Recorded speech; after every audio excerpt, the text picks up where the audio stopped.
À primeira vista parece até clichê, mas é fato. Somente escreve bem quem lê muito. E por isso é preciso incentivar a leitura desde cedo. Os livros aproximam pais e filhos, desenvolve a criatividade das crianças, contribuem para a formação e é a forma mais antiga e eficiente para adquirir conhecimento. Sem contar que os livros infantis são encantadores, trazem ilustrações, cores que chamam a atenção dos pequenos. Para falar sobre a literatura infantil, o Iluminuras de hoje recebe as jornalistas e escritoras Iana Marul e Alessandra Rosque.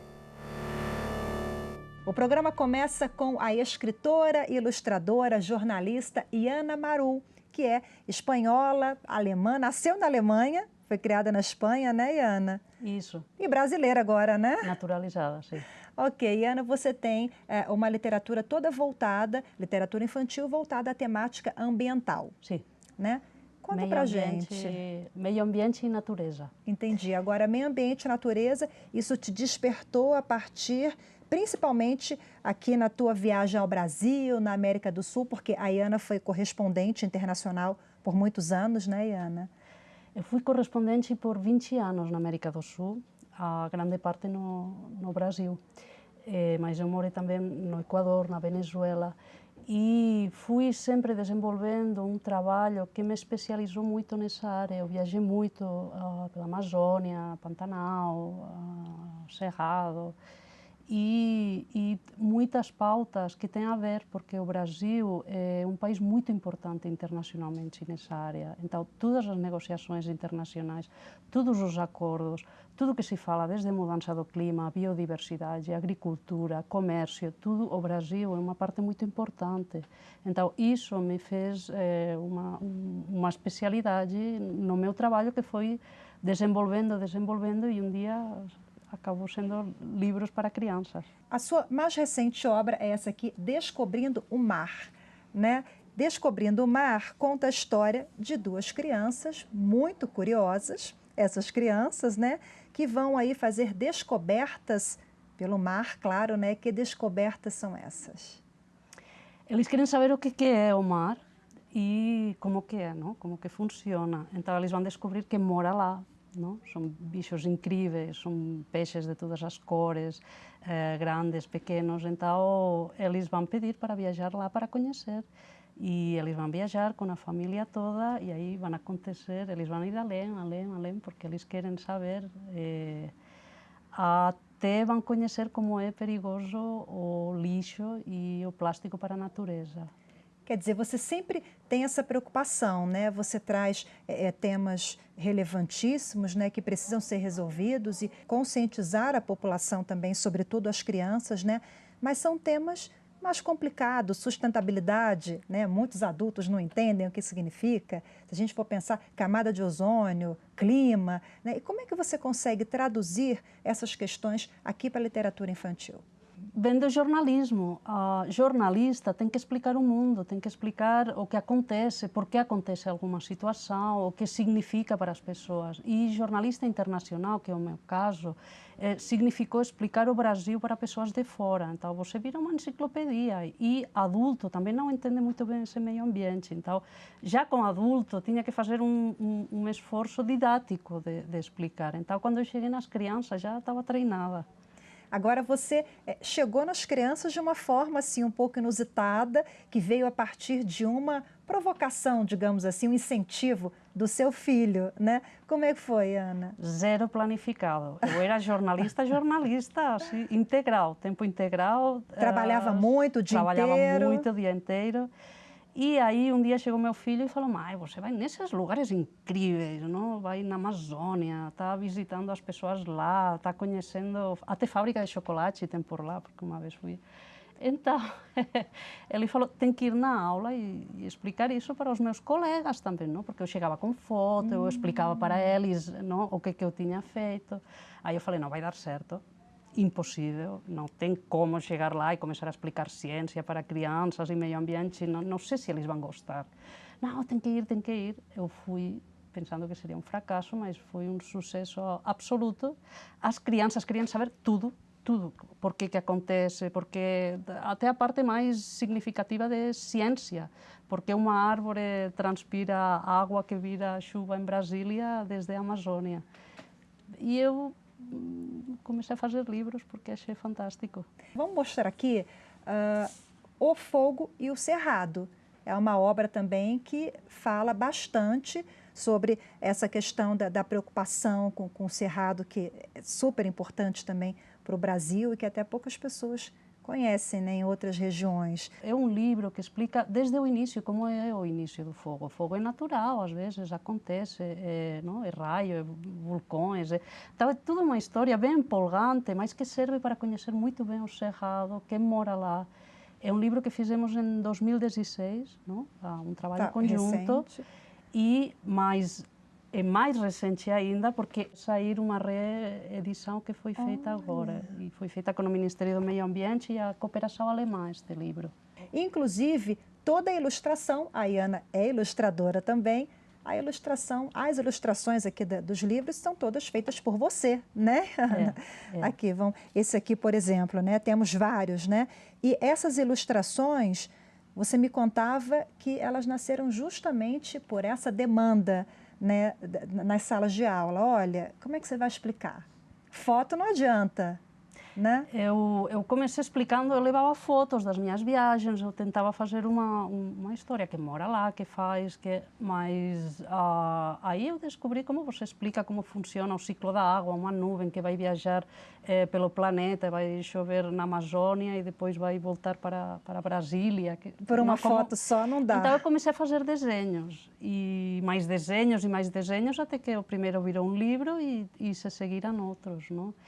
São muitas viagens que eu sempre fiz, então eu conheço essas paisagens, eu conheço esses bichos, então surgiu muito naturalmente, não? Falamos um pouquinho já de mar, cerrado, vamos para a Amazônia também, já que você transita muito bem entre todas essas áreas, né? Os rios voadores, esse aqui é do ano passado, né, Ayana? É do ano passado. O mesmo formato, só que com a Amazônia, como protagonista, é isso? Isso mesmo. Este livro surgiu de um trabalho de educação ambiental com uma ONG que a gente fez para educação nas escolas, escolas públicas. É um livro que conta como a Amazônia contribui para o mundo com água.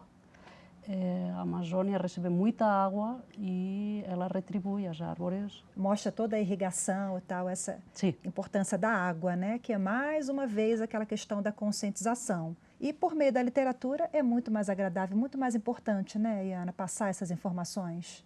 Sim, porque você tem tudo, você passa informação, passa paisagens, passa coisas acontecendo, libera a imaginação, é muito importante. Meus desenhos têm uma parte muito realista, mas uma parte absolutamente imaginativa, não? Então é uma brincadeira sempre, não? Que faz, acho que querer conhecer esse mundo, não? Esse contato com a natureza é fundamental também para que elas aprendam e coloquem em prática, na verdade, o que viram aqui no livro, né? Sim, você pode passar muita informação, mas essa informação é uma introdução, é criar uma vontade de conhecer os lugares. Agora, é importante fazer um passeio. Aqui tem esse jardim botânico que é fantástico, tem parques incríveis só dentro de Brasília, não? Você tem, e no país todo, é um país de natureza, então é bom ter esse contato, conhecer como se sente uma pessoa na floresta, não? Você tem várias obras, essa aqui são apenas algumas, né, Iana? Temos essa aqui também, que é A Última Onça do Cerrado, né? E temos mais outros dois ali. Pega aqui para mim, Ana, por favor. Bom, são iguais, né? Vamos mostrar aqui. São 3 livros iguais, mas um em inglês, outro em português e espanhol. Não é isso? Isso. Justamente porque Iana é da Alemanha. Sim, eu nasci na Alemanha, me criei na Espanha. Conta pra gente o que tem esse livro. Eu sei que é uma história aí muito bacana e acabou de ser lançado agora na Bienal de Brasília, né? Conta pra gente, Ana. A Última Onça do Cerrado é a história real de uma onça preta que vive livre no Cerrado, não muito longe de Brasília. A história dessa onça é super emocionante, vai levar a toda uma aventura, porque é ela que fala e ela vai contar quando nasceu, como cresceu, o que aconteceu na vida dela, e vão acontecer coisas incríveis. Não? E tem um final feliz? Eu sempre tenho um final feliz. Não, né? Sim, eu sou muito otimista. Então, meus livros são muito realistas, não? E a realidade, às vezes, não é fantástica, mas eu sou muito otimista. Então, sim, para mim é um final construtivo, feliz. Você é otimista do jeito que você é, o Brasil também, né? Os brasileiros são otimistas, são alegres, têm essa visão assim positiva. Daí você escolheu o Brasil por esse clima otimista, alegre também? Tem alguma ligação? Tem, absolutamente. E também porque é um país que oferece uma quantidade de temáticas e questões interessantes que não acaba nunca, não? É um país continental, então para mim nunca perdeu interesse. Eu sempre estou interessada numa área nova, num novo tema, então para mim é um país que não tem fim nessa criatividade. Tem muita história para contar ainda, né, Iana? Tem muita história para contar. Ok, parabéns pelo seu trabalho, muito obrigada pela participação aqui conosco, viu? Obrigada a vocês e parabéns pelo trabalho que vocês fazem. Eu gosto muito deste programa. Que bom, obrigada, Iana, até a próxima. Obrigada. Falando sobre literatura infantil, a gente abre espaço para o quadro Minuto Literário, com o professor de literatura Roberto Medina. O universo da literatura infantil é um universo bastante curioso.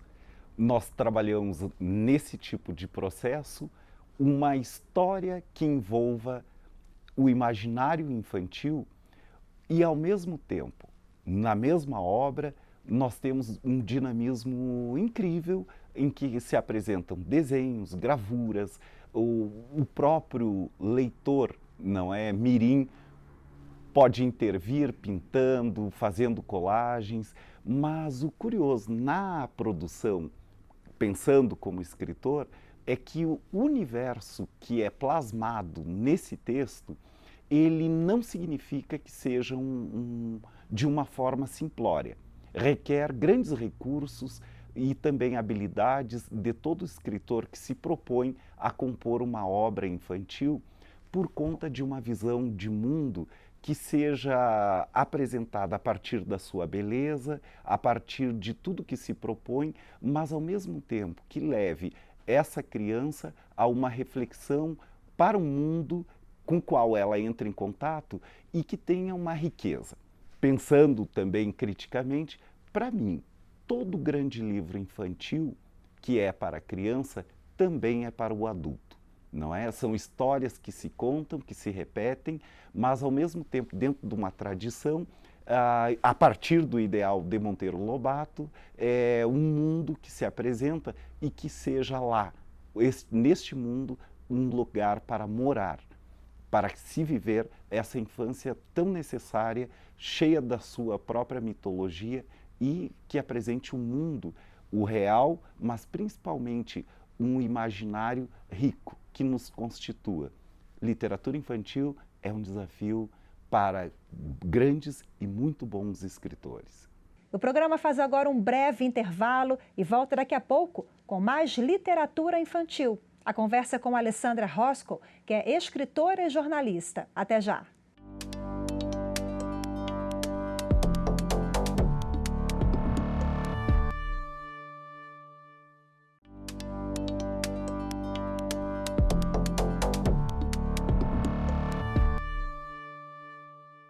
O programa está de volta agora com a jornalista e escritora Alessandra Roscoe.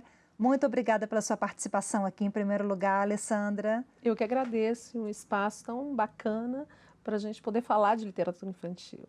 A Alessandra tem mais de 37 livros, né, Alessandra? Todos eles estão aqui, daqui a pouco a gente vai mostrar um pouquinho, vai falar sobre alguns dos livros, né? Mas eu queria que você me contasse como é que você saiu um pouquinho do rumo do jornalismo e entrou para a literatura infantil? Ou não saiu, ou os dois caminham lado a lado? Não, eu acho que o jornalismo é também uma forma de escrita, né? Uma escrita diária. E desde a escolha desse caminho, quando eu decidi que eu queria trabalhar com jornalismo, eu tinha essa certeza de que eu queria uma leitura também, uma forma de ler o mundo. E quando surgiu o primeiro livro, eu digo que eu não imaginava trilhar esse caminho da literatura. Foi a filha mais velha que, numa noite insone, na beira da cama, pediu uma história que fosse só nossa. E assim nasceu o primeiro livro, né? A Menina que Pescava Estrelas, em parceria com a Bia, que hoje está trilhando o caminho do jornalismo também, que escreve. As coisas foram acontecendo muito naturalmente. Eu comecei a ser convidada para ir às escolas, aos eventos literários, e o cotidiano do jornalismo não me permitia. E foi uma ousadia, com 2 livros publicados, apenas 2 títulos infantis, eu decidi investir mesmo no caminho literário, um caminho novo, desconhecido para mim. Isso foi em 2007, né? Eu publiquei o primeiro livro em 2004 e foi natural. Né? Hoje eu digo, eu tenho saudade dos amigos, mas não desse cotidiano do hard news. Agora, você trabalhou em várias emissoras, né, grandes emissoras do Brasil, inclusive em 2007, mais ou menos, você já tinha um livro lançado, você estava na direção de uma grande emissora do Brasil, né? Então isso deu um frio na barriga. Eu lembro da família enlouquecida, falando, ela está com parafuso a menos, porque era uma estabilidade que eu tinha, né? E um caminho que eu já tinha percorrido, eu tinha 15 anos de atuação, estava numa emissora bacana e resolvi apostar, foi uma aposta. E eu acho que o caminho que a literatura me colocou foi diferente do só escrever, publicar e vender livro. Né? Hoje eu digo que antes de qualquer coisa, antes de ser jornalista, antes de ser escritora, eu sou leitora. E foi essa paixão por ler que me colocou também no caminho da mediação de leitura. Agora, leitura infantil, né? Por que você escolheu esse público? Veio a partir da Bia? Porque a gente falou aqui da Menina que Pescava Estrelas, né? Esse livro foi de uma forma muito inusitada, porque foi uma demanda da sua filha, né, mãe? Quase uma obrigação. Uma obrigação. Senta e escreve. Você contava histórias para ela, a história de vocês. Sim. Não era da Chapeuzinho Vermelho? Não, esse dia especificamente, eu fazia um vivo na TV, eu entrava quase 1h da manhã e eu cheguei em casa perto das 2 e ela estava acordada e falou, estou te esperando para você me contar uma história. E eu comecei a contar a Cinderela. E ela, não quero história velha, quero uma história que seja só nossa. E eu falei, e que história é essa? E ela foi me dando os elementos da história, que ela era apaixonada pelas estrelas, ela queria ter as estrelas do céu, e a gente costurou a história na beira da cama. Contei e recontei essa história por quase 2 anos, até que ela falou, olha, toda vez que você conta, você muda uma palavra. Então, senta e escreve. Ela ainda não escrevia. E assim nasceu, ela quis ilustrar depois o livro. Então, foi um processo entre a primeira vez que eu, junto com ela, fiz a história na beira da cama, até o livro ser publicado, foram mais de 5 anos. Depois disso, você publicou 35, 36.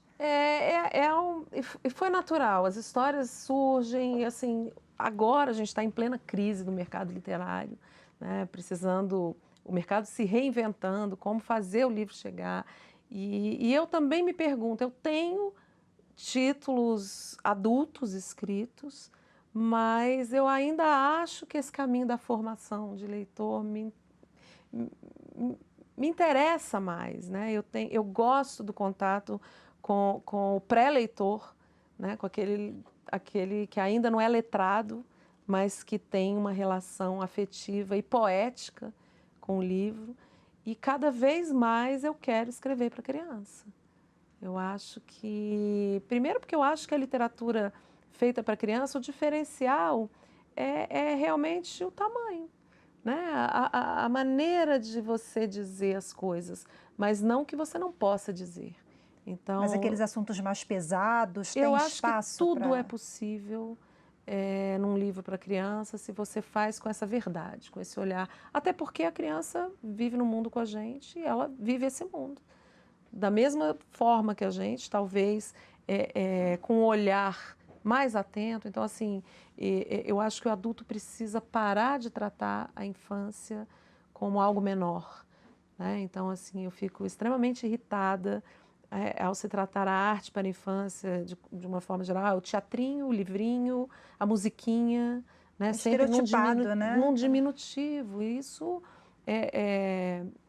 isso não pode continuar assim. E, assim, nós precisamos descer um pouquinho desse degrau de olhar, eu estou aqui para ensinar, para aprender com eles.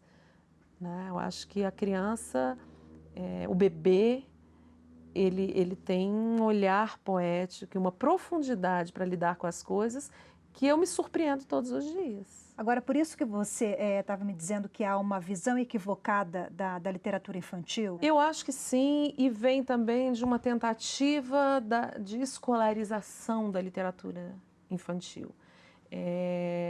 O literário se mistura muito com o didático, e esse é o grande erro. Eu acho que a escola tem um papel fundamental na formação leitora, mas ao encarar realmente a literatura como algo literário. E a gente repete muito isso. Eu falei, há anos que eu falo que literatura não tem que servir para absolutamente nada. E ao não servir para absolutamente nada, serve para tudo. Então, tem que principalmente emocionar as pessoas, sejam elas de que idade for. Né? E a ideia de que um livro para criança precisa ter um tema central que pode ser abordado, que tenha que ter uma moral de história, que precisa ensinar alguma coisa, é o que vem acabando com a literatura infantil. Então, assim, não existe essa história de que o livro precisa ensinar. Né? Quando ele cai nesse didatismo, quando a pedagogização da literatura acontece, a literatura se perde. A sua literatura, conta pra gente como é que ela dá. É para dar asas à imaginação mesmo, não é nada muito eu ouço focado muito. em início, meio e fim, tem essa moral? Eu ouço muito, eu gosto de brincar com as palavras, eu gosto do encontro das artes. Então, assim, cada vez mais eu procuro uma ilustração que converse com o texto, né, que converse de uma forma sem tratar a criança como um ser incapaz. Né? Então, eu tenho uma coleção que foi ilustrada pela Anabela Lopes, que é uma coleção para bebês, que eu brinco com as palavras, que a ilustração não é nada convencional. Né? Não é aquela coisa assim, o sol com carinha, todas as crianças rindo. Então, assim, um jabuti, né? E aí a pessoa fala, mas isso é um jabuti? Não é um jabuti, porque é um desenho de jabuti. Né? Então, essa coisa do imaginário. E aí você faz esse jogo de palavras, né? Sim, essa é uma coleção que eu brinco com as vogais, né? Então, cada livro, o texto inteiro termina na vogal. Então, minhoca não quer pipoca, jacaré não tem chulé, jabuti não lê gibi, mico não usa pinico, urubu não come chuchu. É uma brincadeira, mesmo com a sonoridade das vogais. Agora que você fala de medo, né? É aquele ali? Eu tenho Dentro do Escuro Mora um Segredo, que foi ilustrado pelo Alberto Arraiás, que eu falo de medo do escuro e medo da morte. Então, na verdade, é um neto com medo do escuro e um avô que prefere o escuro para não ter que enxergar que tem tão pouco futuro. E juntos eles descobrem uma forma de encarar esses medos com a brincadeira das sombras na parede que precisa do escuro. Então, assim, é sempre super pouco texto, a ilustração conversando também bem, né? E falando desses dois momentos, um idoso, uma criança, e como um alimenta o bem-estar do outro. Agora, o neto não perde o avô, não, né? O avô não morre. A história eu acho que o livro, a partir do momento que eu coloco o ponto final no texto, ele deixa de ser meu. Então, assim, eu já tive várias interpretações, porque, assim, o menino se agiganta, né? Então, assim, essa imagem e o avô volta a ser criança. Então, nessa página, assim, como o livro termina, a narrativa da história termina só com essa página ilustrada, que eu acho incrível, né? O meu ponto final está aqui e eu tenho 3 páginas só de ilustração. O avô brincando, pequeno. Os papéis se inverteram. Se inverteram. E aí, algumas crianças me perguntaram assim, mas os 2 morreram? Aí outra, não. Né? Então, assim, eu você gosto que sabe, o leitor é que termina a história. Com um livro aberto, a gente pode absolutamente tudo. Né? A literatura, a arte, é a antítese da impossibilidade mesmo. A gente... eu dou conta na literatura do que eu não consigo no mundo real. Né? Agora, falando sobre literatura infantil, né? É um papel muito complicado para os pais hoje, né? Concorrerem com celular, videogame e tal. Mas é um papel importante que tem que ser feito, o estímulo, né? Você vê com preocupação hoje a falta de leitura dos pequenos? Eu acho até que os leitores pequenos, eles têm interesse pelo livro. Assim, o que falta é o ambiente, é a possibilidade, é o livro acessível. Então, muitos pais falam assim, eu não sei o que eu faço para o meu filho ler. Eu falei, você lê com ele? Não tenho tempo. Então, você tem livro em casa? Não, eu não tenho. Né? Então, assim, precisa ter livro acessível. Se essa criança engatinha, o livro tem que estar no chão. Né? E assim, o ser humano é um ser curioso. Se você deixar esses livros aqui, e se eles estiverem no chão, aquele bebê que engatinha, ele não vai saber ainda que é um livro. Ele vai precisar do mediador. E aí, o que é o que eu acho que é fascinante? É o pai sentar e doar a voz, né, que é uma voz afetiva, e o colo para aquele momento. E ele vai sempre associar esse objeto como algo de afeto. Alessandra, vamos agora para o livro mais recente, que é esse aqui, A Árvore Voadora. Né? Muito lindo, muitas cores aqui, né? Muito bonito esse livro e tem uma história aí diferenciada dos outros lançamentos, né? É porque é o primeiro livro do nosso coletivo editorial, né? O nosso selo. São 7 mulheres, 7 escritoras, né? Independente. A gente está trilhando um caminho ainda desconhecido para muitas de nós. Algumas publicaram o primeiro livro pelo Maria Cobogó. E esse já não é o primeiro, mas é o primeiro todo meu. Eu estou muito feliz com esse livro, não sei ainda para que caminhos ele vai me levar. Eu estou trilhando esse caminho da independência muito sem saber onde vai dar, mas estou muito feliz. Um caminho muito produtivo, feliz e florido para você, igual a árvore voadora, viu? Muito obrigada. Felicidade para você, muito obrigada mais uma vez pela participação, sucesso. Eu que agradeço esse espaço tão lindo e poder falar de literatura para a infância com essa seriedade. Que coisa boa. O programa Iluminadoras de hoje fica por aqui. Lembrando que você pode rever esta ou outras edições pela internet. É só acessar youtube.com/TV Justiça Oficial. Tchau, até o próximo programa.